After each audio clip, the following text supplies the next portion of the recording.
भगवद गीता अध्याय 2 श्लोक 43 में श्री कृष्ण कहते हैं, हे अर्जुन, इस कर्म योग में निश्चयात्मिका बुद्धि एक ही होती है, किंतु अस्थिर विचार वाले विवेकहीन सकाम मनुष्यों की बुद्धियां निश्चय ही बहुत भेदों वाली और अनंत होती है। जब फैसला लेना हो तो बुद्धि एक ही होती है, लेकिन जहां सोच की, फैसले की, निर्णय की कमी हो वहां कई बुद्धियां काम करती हैं। यहां अनिर्णय की स्थिति के बारे में कहा गया है। दोस्तों, जब आप फैसला नहीं ले पाते हैं, कोई डिसीजन नहीं ले पाते हैं, तो न जाने कितनी ही दिशाओं में आपका ध्यान, आपकी बुद्धि जाती है। लेकिन अगर आप निर्णय करने की सोच लें तो उसके बाद सिर्फ उस काम को करने का ही प्रण होता है। और अगर ऐसा नहीं है तो ऐसा होना चाहिए। भगवद गीता अध्याय 2 श्लोक 41 में श्री कृष्ण कहते हैं, हे अर्जुन, इस कर्म योग में निश्चयात्मिका बुद्धि एक ही होती है, किंतु अस्थिर विचार वाले विवेकहीन सकाम मनुष्यों की बुद्धियां निश्चय ही बहुत भेदों वाली और अनंत होती है। जब फैसला लेना हो तो बुद्धि एक ही होती है, लेकिन जहां सोच की, फैसले की, निर्णय की कमी हो वहां कई बुद्धियां काम करती हैं। यहां अनिर्णय की स्थिति के बारे में कहा गया है। दोस्तों, जब आप फैसला नहीं ले पाते हैं, कोई डिसीजन नहीं ले पाते। भगवद गीता अध्याय 2 श्लोक 42 में श्री कृष्ण कहते हैं, हे अर्जुन, जो भोगों में तन्मय हो रहे हैं, जो कर्म फल के प्रशंसक वेद वाक्यों में ही प्रीति रखते हैं, जिनकी बुद्धि में स्वर्ग ही परम प्राप्य वस्तु है और जो स्वर्ग से बढ़कर दूसरी कोई वस्तु ही नहीं देखते, यानी ऐसे लोग जो कर्म के बदले में होने वाले सिर्फ फल, लाभ की ही बात करते हैं। जब भी कोई काम उससे होने वाले फायदे से शुरू होता है तो वो काम नहीं, स्वार्थ हो जाता है, उसे कर्म नहीं कह सकते। जो लोग ऐसा करते हैं उन्हें कृष्ण कर्म फल का प्रशंसक बता रहे हैं। आप अकर्मी होने से बचिए। भगवद गीता अध्याय 2 श्लोक 43। ऐसे लोगों को कृष्ण ढोंगी बताते हैं। वो कहते हैं, हे अर्जुन, वो लोग जो कर्म की बात सिर्फ इसलिए करते हैं ताकि उन्हें बदले में भोग और ऐश्वर्य जैसे फल या लाभ मिल सके, अर्थात दिखाऊ शोभा युक्त वाणी को कहा करते हैं, ऐसे लोग ढोंगी होते हैं। काम से ज्यादा उसके होने वाले फायदे की बात करना ढोंग है। कई लोग आपको मिलेंगे जो जमीन पर इतना काम नहीं करेंगे जितना वो हवाई किले बनाएंगे। दोस्तों, ऐसे ढोंगी लोगों से बचना चाहिए। भगवद गीता अध्याय 2 श्लोक 46।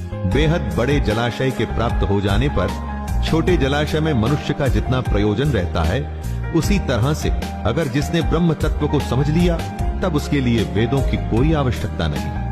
पोथी पढ़ पढ़ जग मुआ, पंडित भया न कोय। पोथी या वेद से ही आपको सफलता मिले, ऐसा सोचना गलत है। कर्म योग तो उस बड़े तालाब की तरह है कि अगर ये मिल गया तो छोटे तालाब की आवश्यकता आपको क्यों रहेगी। कर्म का खेल इतना बड़ा है कि उसके आगे सारे ज्ञान छोटे पड़ जाते हैं। लेकिन कर्म को समझना पड़ेगा कि आखिर ये होता क्या है। भगवद गीता अध्याय 2 श्लोक 47। तेरा कर्म करने में ही अधिकार है, उसके फलों में कभी नहीं। इसलिए तू कर्मों के फल के लिए काम मत कर, और ऐसा भी ना हो कि तू कर्म ही ना करे। कर्म करना है लेकिन फल के लिए नहीं। गीता के सबसे लोकप्रिय श्लोक में इस श्लोक की गिनती होती है। कर्म करना है लेकिन फल के लिए नहीं, उसे अपना धर्म और अपना कर्तव्य समझकर। भगवद गीता अध्याय 2 श्लोक 48। कृष्ण योग को और समझा रहे हैं। हे धनंजय, तू आसक्ति को त्याग कर सिद्धि और असिद्धि में समान बुद्धि वाला होकर योग में स्थित हुए कर्तव्य कर्मों को कर। कर्म के फल की इच्छा न कर, और ऐसा नहीं करना कि कर्म करने में इच्छा न हो। यही निष्काम कर्म की कुंजी, उसकी चाबी, उसका सार है। कर्म के बाद क्या फल मिलेगा उसकी परवाह किए बिना बस पूरी लगन से अपने धर्म और कर्तव्य को पूरा कर। भगवद गीता अध्याय 2 श्लोक 49। कर्म के फल की इच्छा को छोड़ के जो निष्काम कर्म योगी होता है वो पाप पुण्य से दूर हो जाता है। जो फल के लिए काम करते हैं उन्हें हमेशा असफल होने का डर रहता है, और इसीलिए कभी भी वो कर्म को अच्छे से नहीं कर पाते, और फिर अगर उनको फल मिल भी जाता है तो इसी फल में उलझ जाते हैं। इसलिए हमें बुद्धि योग की शरण में आना चाहिए। लगन सिर्फ काम में और भगवान में, तब बुद्धि निश्चय से काम कर पाती है। भगवद गीता अध्याय 2 श्लोक 50। बुद्धि योग की शरण में आने से बिना फल के काम करने वाला इसी दुनिया में पाप पुण्य से मुक्त हो जाता है। हे अर्जुन, तू समत्व रूप योग में लग जा। मतलब अच्छा हो बुरा हो, सुख हो या दुख हो, सभी में एक ही तरीके से समभाव से तू बस अपना कर्म, अपना कर्तव्य करता रहे। भगवद गीता अध्याय 2 श्लोक 51। आम इंसान कर्म करके उसके फल को प्राप्त कर खुश होता है और उसके बाद दूसरे फल के लालच में फिर से नए कर्म में लग जाता है। इसमें फल के बारे में सोचना ही प्रधान है और यही गलत बात है। अगर आप अपनी सारी शक्ति, क्षमता और इच्छा सिर्फ कर्म में लगाएं और फल को भूल जाएं, तो क्या होगा? आपका ध्यान कर्म में रहेगा, आप उस कर्म में बेहतर होंगे, आपकी तरक्की होगी। और रही बात फल की, तो सोच के देखिए, अगर आपने कर्म किया है तो आखिर फल जाएगा कहां? भगवद गीता अध्याय 2 श्लोक 52। कर्म के फल का मोह हो या रिश्तों का मोह, धन या ऐश्वर्य का मोह, यही मोह हमें फंसाता है।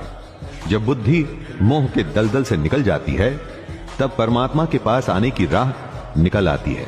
रिश्ते, धन, ऐश्वर्य बुरे नहीं, उनसे मोह बुरा है, क्योंकि जब आपका लगाव इन वस्तुओं से हो जाता है तो सोचने की शक्ति कम हो जाती है, बुद्धि ठीक से काम नहीं करती, फैसले गलत हो जाते हैं। इसलिए इस मोह को बुरा बताया गया है। धृतराष्ट्र के पुत्र मोह से ही पूरा महाभारत हुआ। युधिष्ठिर के द्यूत या जुए के मोह में उनका पूरा राज्य चला गया था। भगवद गीता अध्याय 2 श्लोक 53। जितने लोग होते हैं उतने किस्म की बातें होती हैं और जितनी बातें होती हैं उतने तरीके से बुद्धि सोचती है।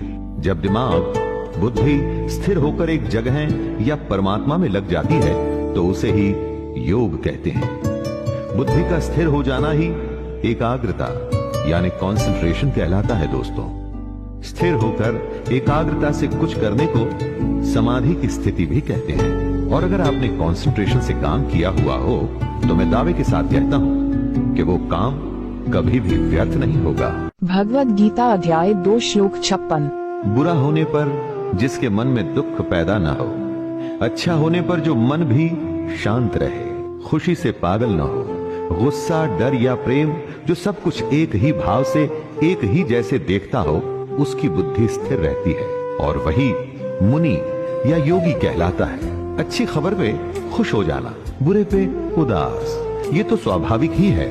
अगर किसी जानवर को भी आप कुछ खाने को देंगे तो वो खुश होगा, छीन लेंगे तो उसे बुरा लगेगा। लेकिन इस सबसे जो ऊपर उठ जाता है, अलग अलग अवस्थाओं में भी वो अपनी स्वयं की हालत नहीं बदलता, मतलब उसकी बुद्धि स्थिर है, यानी वो मुनि है, वो योगी कहलाने के लायक है। भगवद गीता अध्याय 2 श्लोक 57। जिसमें लगाव नहीं है, शुभ हो या अशुभ, अच्छा या बुरा, जो दोनों को एक जैसे देखता है, वही अपनी बुद्धि को स्थिर रखता है। इस श्लोक में कृष्ण समझा रहे हैं कि किस तरह से अलग अलग हालत में खुद को, अपनी बुद्धि को स्थिर रखा जाए, कैसे संयम और धैर्य से हम अपने जीवन में अनुशासन ला सकते हैं, वरना चारों तरफ या तो दुख की हाहाकार होगी या खुशी से लोग झूम रहे होंगे। भगवद गीता अध्याय 2 श्लोक 58। कछुआ जिस तरह से सब ओर से अपने अंगों को समेट लेता है, वैसे ही जब पुरुष इंद्रियों के विषयों से इंद्रियों को सब प्रकार से हटा लेता है, तब उसकी बुद्धि स्थिर होती है। यानी दुनिया में रहकर भी दुनियादारी से बचना ही बुद्धि को स्थिर करना है। अगर किसी के सामने आप बहुत ही स्वादिष्ट खाना रखें तो क्या वो खुद को रोक पाएगा? किसी के सामने आप महंगे आभूषण या डिजिटल गैजेट्स रखें तो क्या वो स्वयं पर कंट्रोल कर सकेगा? ना, ये संभव नहीं है दोस्तों। इसको जो संभव कर दे उसी की बुद्धि स्थिर होती है। आप स्वयं पर आजमा के देखिए, अगर दुनिया की वस्तुएं आपको लुभा नहीं पाती तो आप अपनी बुद्धि को नियंत्रण में ले आएंगे। भगवद गीता अध्याय 2 श्लोक 59। संभव है कि हम दुनिया के विषयों में रुचि न लें, इससे हम दुनिया से दूर तो हो जाएंगे, लेकिन दुनिया के प्रति उनकी आसक्ति नहीं जाती। कहने का मतलब है कि मन की इच्छा को खत्म करना है, आसक्ति खत्म करनी है। अगर ऐसा करना है तो ही बुद्धि स्थिर होगी। कृष्ण कह रहे हैं कि मान लीजिए आप दुनिया की वस्तुओं को ना भी बोल देते हैं, तो क्या आपका मन उन्हीं में लगा हुआ है? आसक्ति, इच्छा खत्म करनी है, तभी तो मोह खत्म होगा।